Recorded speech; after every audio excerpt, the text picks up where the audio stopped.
Well, it's a beautiful, chipper morning. What's going on, y'all? How are we doing? Oh, did Selenian? Did you realize that I was going to come on here and go hardcore with some Tourette's? Is that did the title show you that Tourette's might be a talking point for the day? I'm not going to do what you think I'm going to do right now. Not going to. I'd rather just speak on it and see.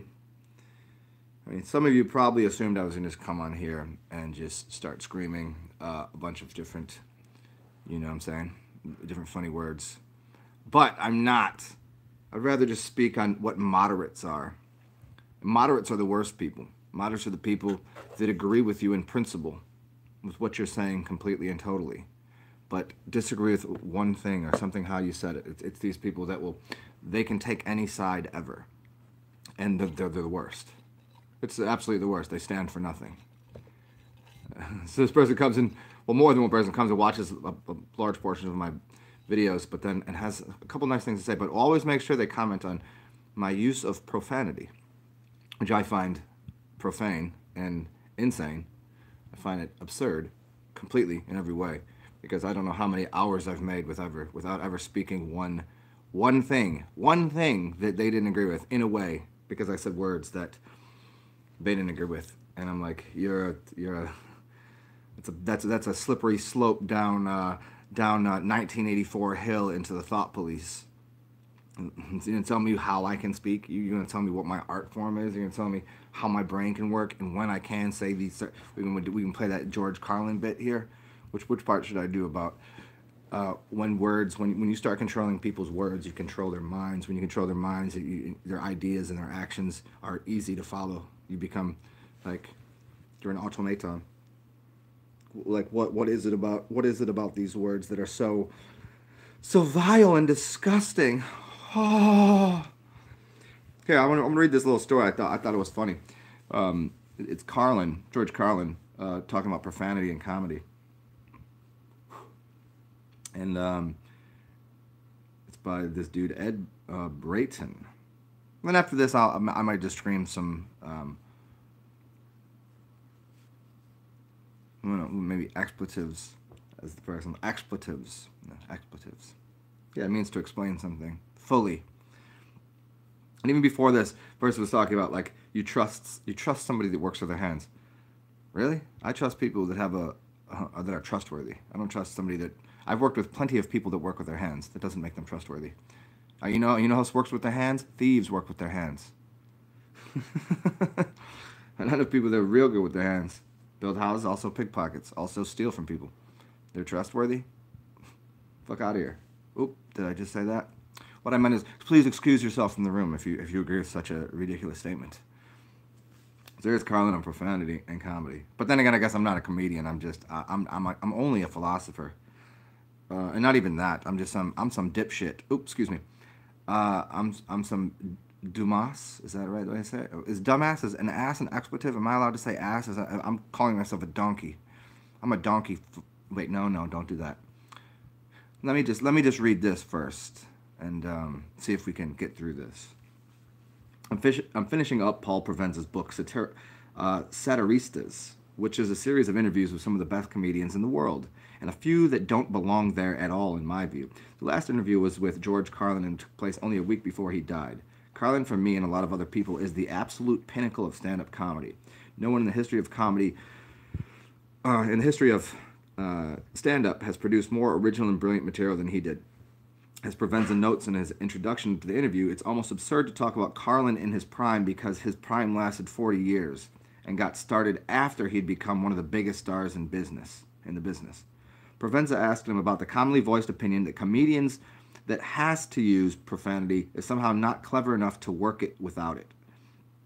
Carlin rightly scoffs at that. Yeah, that you don't need to. You're a funny man. We don't need that stuff thing. Well, my argument is that you don't need paprika. You don't need oregano or a few other things to make a stew technically either. But you make a better stew if you're inclined to make a stew of that type. Seasoning helps.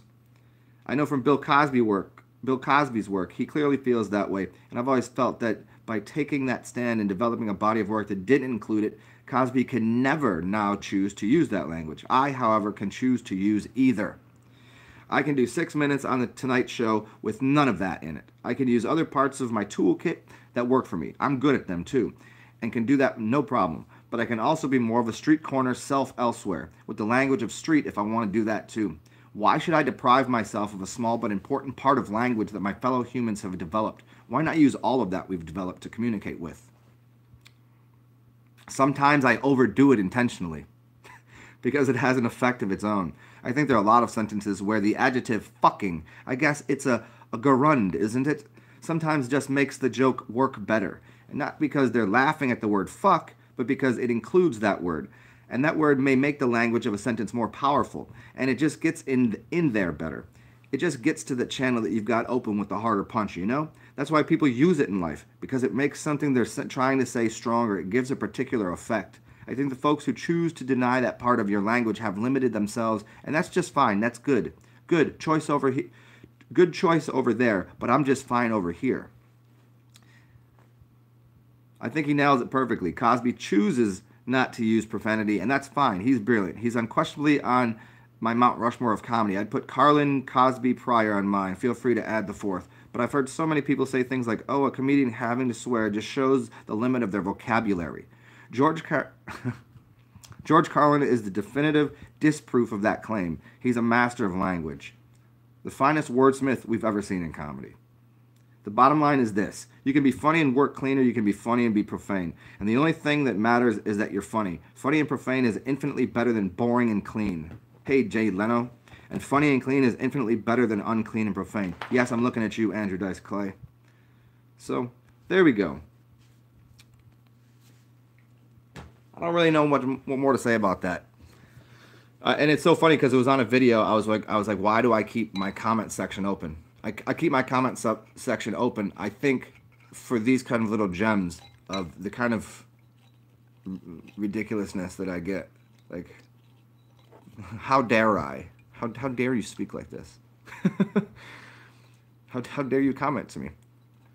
I feel like that, anybody seen that, I think it's Saturday Night Live, of Jeff Goldblum, and he's sitting there, and it says, Secrets with Jeff Goldblum.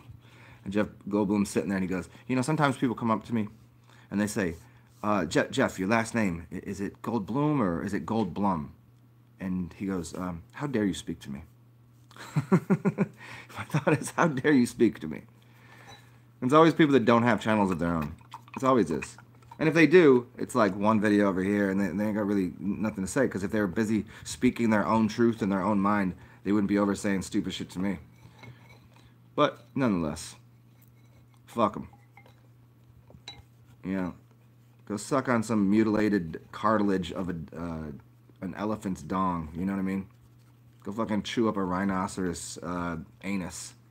You know, go figure that out. Go figure that one out. Go eat shit, you know? I mean, if you get, that's what you gotta do. I hope you have a beautiful life, but, you know. Some people, man. Well, had to get that little piece out there. What up, City? What up? Selling a Lion.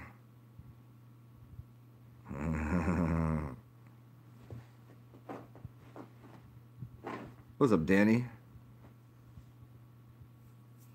What's up, Branson?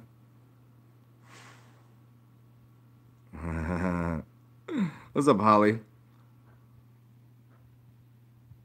Yeah, sleight of hand. What's up? What's up, Amanda?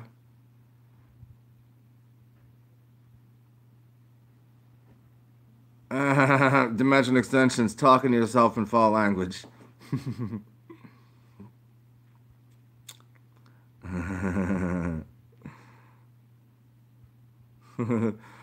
Poor donkeys.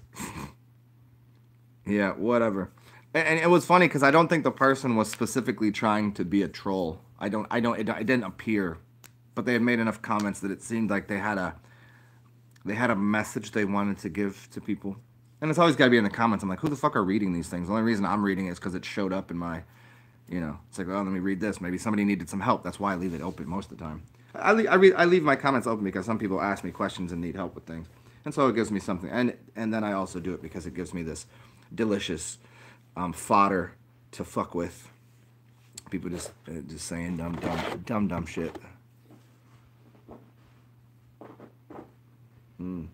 I wonder if in their mind they ever have foul language cross their brain, or if they're like so like the word photo, fuck, oh no, I think my head's gonna explode. Somebody said pussy, oh, did he say cunt? Did he say dick? Oh shit, oh those are sexual organs. My head, oh. I don't know what kind of other foul language can we use today? Is that foul language? Is it because it was like a bird call? Maybe a foul? Anybody? Could you get somebody send me that rim shot there? I'm not very good at the rim shot. There it is. Yeah, it's so funny, Amanda Mallet, you say that, but I was looking up foul language and looking up pictures so I could post something on the front of here, and everything was saying that in the opposite direction. Everything was saying that the person using foul language, it shows more about them than it does about the person they're using it about. That's absolutely fucking completely. That's narcissism. That's the narcissist that calls everyone else as the narcissist. That's what that is. Somebody's like, look at this fucking asshole. Look at this pile of shit here. Oh no, that's showing something. Like you in traffic and somebody cuts you off. You know, just causes an accident. And you're like, look at this fucking asshole. It shows more about you than it does about them. Right. Yeah, Jesus is coming. You gotta watch out. Yeah, fuck. What are we doing here? Yeah, watch out for them satellites, yo. Yeah, I want to see one. It's like in the movie when the one fell out the sky. What the fuck? Jim Carrey, Jim Carrey, Jesus Christ, that dude. When he was playing inside of the moon dome. And then the Sirius lighting system fell in front of him. That was a nice little clue into things. What's up, D-Man? So I don't know. I'm not gonna be on here too long. Truman Show. Thank you. That was it. Yep. So I don't know. I don't really have anything else to say. I don't have the. I did Selenium. I did one while back on the JC and JB resonators, Joachim and Boaz and Jesus Christ. Look up people that have ever made movies with. Look at the dude that made the movie about Jesus. His name was Chesel, Jake Chesel. His name was JC, and he was the Jesus guy. And you look at all the JBs, Jack Blacks, and those Justin Bieber even, those kind of things. There's a resonator to Joachim and Boaz too. So those are very interesting ones. I don't know how far I went with that. I think I just did a few of the letters. I didn't want to get too deep into the Hollywood letter stuff. And Julius Caesar, yeah. I mean, it's either Julius Caesar or Jesus Christ, one of the two resonators. There's probably a little extra coding that I didn't look into at the time. I was gonna get on here. I don't have the energy to just fucking start ranting and raving. I think if people don't get it, like, well, I can't help you, sir. Trying to get to a place where I'm not offended by everything. Well, I could tell you how to get here. I could tell you how to get there. I just wouldn't start from here.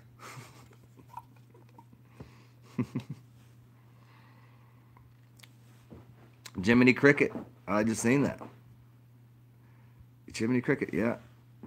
Well, thank you, Amanda. They're fun sometimes.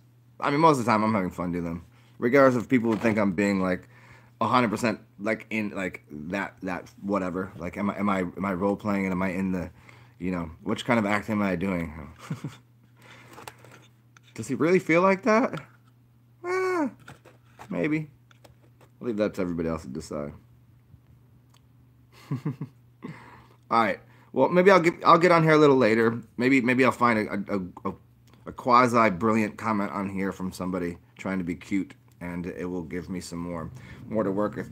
Until that, I gotta wake myself up. I ate too much this weekend, and I gotta go fucking shower and get these bags out from under my eyes.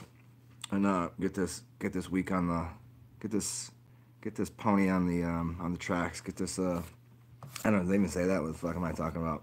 Let's get the show on the road or whatever. Get this day started. All right, guys. What do I use to wash my hair?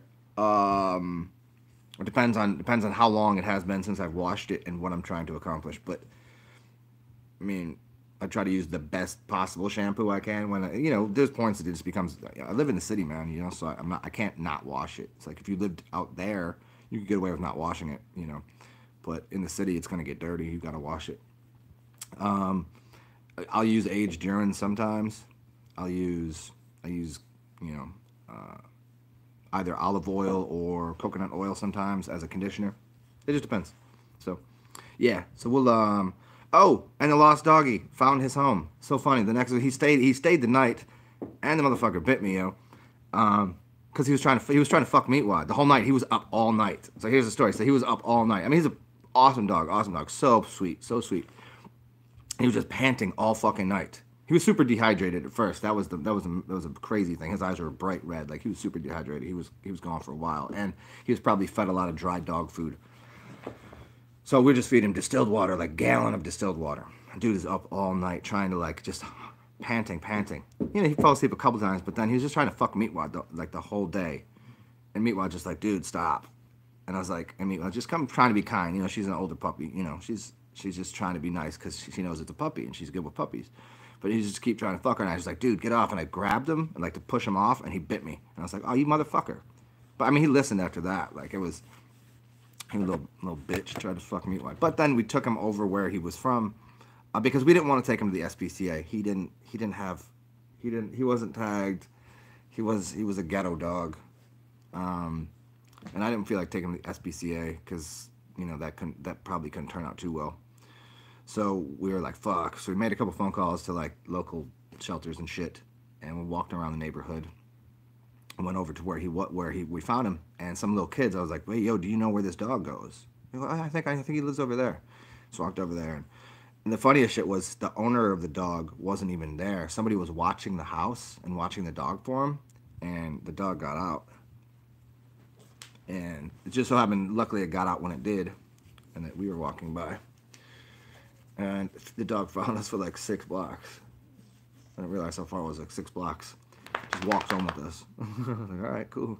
Like, at first he wouldn't let us touch him. We wouldn't let him pet him. And then he walked inside, and he's like kind of got comfortable. And then he like laid down next to me, and oh, he was so comfortable. He was a nice little puppy. But we found his owner. So there's the story. Yeah, if we still had him, we would try to find a way for him. Yeah, he was hyper, but he was definitely a puppy. His paws were even bigger than, like, the size of him would have like corresponded to like, half the size of his paws. Like, he's probably gonna be another 20 pounds easy. Yeah. The owner was probably not my doppelganger. The owner was not. It was definitely not. I didn't get to meet him, but like the neighborhood and the person that we met, no, not my doppelganger. No, definitely not that. But anyways, all right, guys, I'm gonna go shower and bathe myself, and we'll chat soon. Stay cool, and never stop not swearing. How's that? Or using foul language. Just don't be abusive. Be nice. Be nice with terribly foul language. How's that? So go fuck yourself.